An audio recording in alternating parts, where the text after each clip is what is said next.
Hello students, आज का हमारा टॉपिक है कीज़ इन डेटाबेस।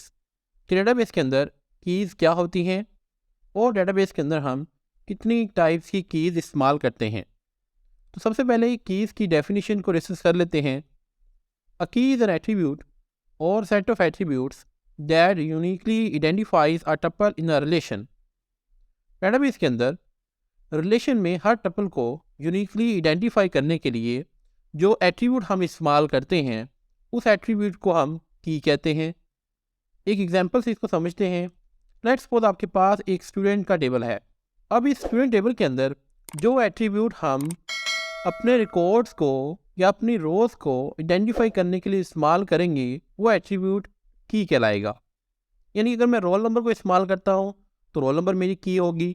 अगर मैं नेम को इस्तेमाल करता हूँ तो नेम मेरी की होगी। अगर मैं क्लास को इस्तेमाल करता हूँ तो क्लास मेरा एट्रीब्यूट की होगा।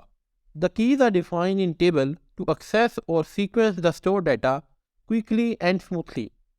कीज़ को टेबल के अंदर डिफाइन करने का हमारा मकसद ये होता है ताकि हम अपने टेबल में से डाटा को बड़ी तेज़ी के साथ और आसानी से गेट कर सकें। तो नेक्स्ट हम देखते हैं कि डाटाबेस के अंदर कौन कौन सी कीज़ होती हैं। सबसे पहली की हमारे पास जो डेटाबेस में है वो है प्राइमरी की। A primary key is an attribute that is selected by the database designer to identify tuples uniquely in a relation. Primary की हमारे पास वो एट्रीब्यूट होता है जो हम सेलेक्ट करते हैं डेटाबेस में से डाटा को यूनिकली आइडेंटिफाई करने के लिए। यानी कि आपके पास अगर ये स्टूडेंट टेबल है तो इसमें से जो एट्रीब्यूट मैं सेलेक्ट करूँगा जिसकी मदद से मैं डाटा को यूनिकली आइडेंटिफाई करूँगा। यूनिकली मीन्स कि उस एट्रीब्यूट के अंदर हमारी जो वैल्यूज़ है वो रिपीट नहीं होंगी, सिर्फ एक ही वैल्यू होगी। मिसाल के तौर पर अगर आप स्टूडेंट टेबल के अंदर देखें तो आपको पता है कि रोल नंबर एक ऐसा एट्रीब्यूट होता है जो तमाम स्टूडेंट्स का डिफरेंट होता है।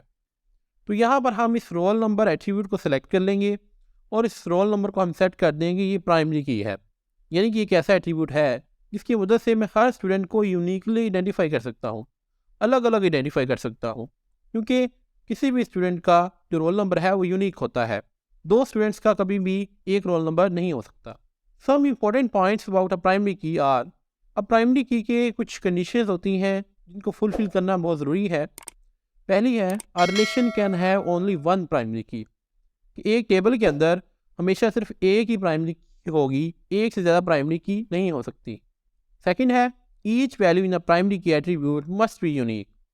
कि प्राइमरी की का जो एट्रीब्यूट है, यहाँ पर रोल नंबर हमारा एट्रीब्यूट है प्राइमरी की का, तो इस एट्रीब्यूट के अंदर तमाम की तमाम वैल्यूज़ यूनिक होंगी, कोई भी वैल्यू रिपीट नहीं हो सकती।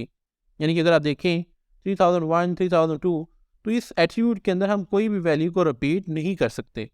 ये हमारी सेकंड कंडीशन थी। नंबर थर्ड पे है primary key can not contain null values. कि आपकी इस प्राइमरी की एट्रीब्यूट के अंदर कोई भी नल वैल्यू नहीं होगी। ये अगर मैं कहूँ कि मैं काशिफ का रोल नंबर नहीं लिखता, रोल नंबर के बगैर डाटा को सेव करवाने की कोशिश करता हूँ, तो ऐसा पॉसिबल नहीं है, क्योंकि आप प्राइमरी की के एट्रीब्यूट को नल खाली नहीं छोड़ सकते। तो किसी भी प्राइमरी की को सेट करने के लिए हमारे पास ये तीनों कंडीशन का फुलफिल होना बहुत ज़रूरी है। सेकंड की हमारे पास है कैंडिडेट की।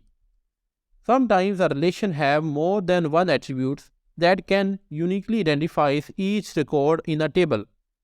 के बाद अब ऐसा होता है कि आपके टेबल के अंदर एक से ज़्यादा ऐसे एट्रीब्यूट्स होते हैं जिसकी मदद से आप डाटा को यूनिकली आइडेंटिफाई कर सकते हैं। मिसाल के तौर पर ये स्टूडेंट का टेबल है और इस टेबल के अंदर आपके पास रोल नंबर और रजिस्ट्रेशन नंबर है। तो यहाँ पर ये दोनों एट्रीब्यूट्स ऐसे हैं जिसकी मदद से आप डाटा को यूनिकली आइडेंटिफाई कर सकते हैं। तो यहाँ पर ये दोनों एट्रीब्यूट्स बेसिकली कैंडिडेट की कहलाएंगी। In this case all attributes that can be use as a primary key are called candidate key. के तमाम के तमाम एट्रीब्यूट्स जिनको हम प्राइमरी की के तौर पर सिलेक्ट कर सकते हैं वो कैंडिडेट की कहलाएंगी। तो यहाँ पर रजिस्ट्रेशन नंबर का एट्रीब्यूट और रोल नंबर एट्रीब्यूट दोनों कैंडिडेट कीज़ हैं। The selected attribute is called primary की। इन दोनों एट्रीब्यूट्स में से जो हम सिलेक्ट कर लेंगे वो प्राइमरी की कहलाएगी। लेट्स सपोज मैं यहाँ पर रजिस्ट्रेशन नंबर को सिलेक्ट कर लेता हूँ तो रजिस्ट्रेशन नंबर यहाँ पर प्राइमरी की होगी। The candidate attribute that is not selected from primary की इज़ कॉल्ड अल्टरनेटिव की। और इन दोनों में से जिसको हम सिलेक्ट नहीं करेंगे वो अल्टरनेटिव की होगी। यानी कि हमने यहाँ पर रोल नंबर को सिलेक्ट नहीं किया तो रोल नंबर यहाँ पर अल्टरनेटिव की कहलाएगी। और यही हमारे पास थर्ड टाइप है अल्टरनेटिव की, जिसकी डेफिनेशन को दोबारा देखते हैं। The candidate attribute that are not selected as a primary key are known as alternative key। कि हमारे पास टेबल के अंदर दो कैंडिडेट्स थे, एक रजिस्ट्रेशन नंबर था, एक रोल नंबर था, और जिसको हमने सेलेक्ट कर लिया वो प्राइमरी की बन गई, और जिसको हमने सेलेक्ट नहीं किया वो हमारे पास ऑल्टरनेटिव की बन गई। नंबर 4 पे हमारे पास है composite key. A primary key that consist of 2 और more attributes is known as composite key. कि ऐसी प्राइमरी की जिसके अंदर आपके पास दो या दो से ज़्यादा एट्रीब्यूट्स हों उसको आप कंपोजिट की कहते हैं।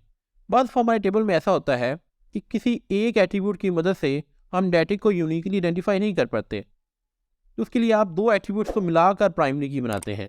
लेट्स सपोज आपके पास ये एक टेबल है रिजल्ट्स का। अब यहाँ पर कोई भी एक ऐसा एट्रीब्यूट नहीं है जिसकी मदद से आप डाटा को यूनिकली आइडेंटिफाई कर सकें, तो यहाँ पर हम दो एट्रीब्यूट्स को मिलाकर एक की बनाएंगे। लाइक मैं रोल नंबर और सब्जेक्ट्स को मिलाकर प्राइमरी की बना लूँगा, क्योंकि इसकी मदद से हम डाटा को यूनिकली आइडेंटिफाई कर सकेंगे। तो यहाँ पर ऐसी प्राइमरी की को आप कंपोजिट की कहते हैं। लास्ट और बहुत ज़्यादा इस्तेमाल होने वाली हमारे पास की है फॉरेन की। अ फॉरेन की इज़ एन एट्रीब्यूट और set of attributes in a relation whose values match a primary key in another relation। कि एक ऐसा एट्रीब्यूट होता है जिसकी वैल्यूज़ दूसरे टेबल की प्राइमरी की के साथ मैच कर रही होती हैं। लेट्स सपोज आपके पास एक स्टूडेंट्स का टेबल है और एक रिजल्ट्स का टेबल है, और स्टूडेंट के टेबल के अंदर जो आपके पास प्राइमरी की है वो है रोल नंबर। हमने रोल नंबर को प्राइमरी की साइड किया हुआ है। अब अगर आप देखें तो इस रिजल्ट टेबल के अंदर ये जो रोल नंबर का एट्रीब्यूट है इसकी वैल्यूज़ मैच कर रही हैं इसकी प्राइमरी की के साथ, ये दोनों वैल्यूज़ मैच कर रही हैं। तो जब इस तरह की सिचुएशन आए आप इनके दरमियान रिलेशनशिप बनाकर यहाँ पर फॉरेन की बना सकते हैं। और फॉरेन की बनाने का मकसद ही होता है कि आप दो टेबल्स को आपस में रिलेट कर रहे हैं। The relation in a foreign key is created is known as dependent table और चाइल्ड टेबल। वो रिलेशन जिसमें आप फॉरेन की बनाते हैं, यानी कि यहाँ पर हमने ये रिजल्ट्स वाले टेबल के अंदर फॉरेन की बनाई है, तो ये वाला टेबल हमारा चाइल्ड टेबल कहलाएगा, या इसे डिपेंडेंट टेबल भी कहते हैं। The relation to which the foreign key refers is known as parent table. और जिस टेबल के अंदर ये फॉरेन की रेफर कर रही है, यहाँ पर स्टूडेंट टेबल के अंदर ये फॉरेन की रेफर कर रही है, तो ये वाला स्टूडेंट्स वाला टेबल पेरेंट टेबल कहलाएगा। तो ये हमारे पास सिर्फ फॉरेन की जो हम दो टेबल्स के दरमियान रिलेशनशिप बनाने के लिए इस्तेमाल करते हैं, क्योंकि स्टूडेंट्स और रिजल्ट्स का आपस में रिलेशनशिप है, हर स्टूडेंट का कोई ना कोई रिजल्ट ज़रूर होगा। तो यहाँ पर हम दो टेबल्स को आपस में रिलेट करने के लिए यहाँ पर फॉरेन की बनाते हैं। आई होप आपको क्लियर हो गया होगा कि डेटाबेस के अंदर कीज़ क्या हैं और कितनी टाइप्स की कीज़ होती हैं। आज के लिए इतना ही, मिलते हैं नेक्स्ट लेक्चर के अंदर। Thank you very much.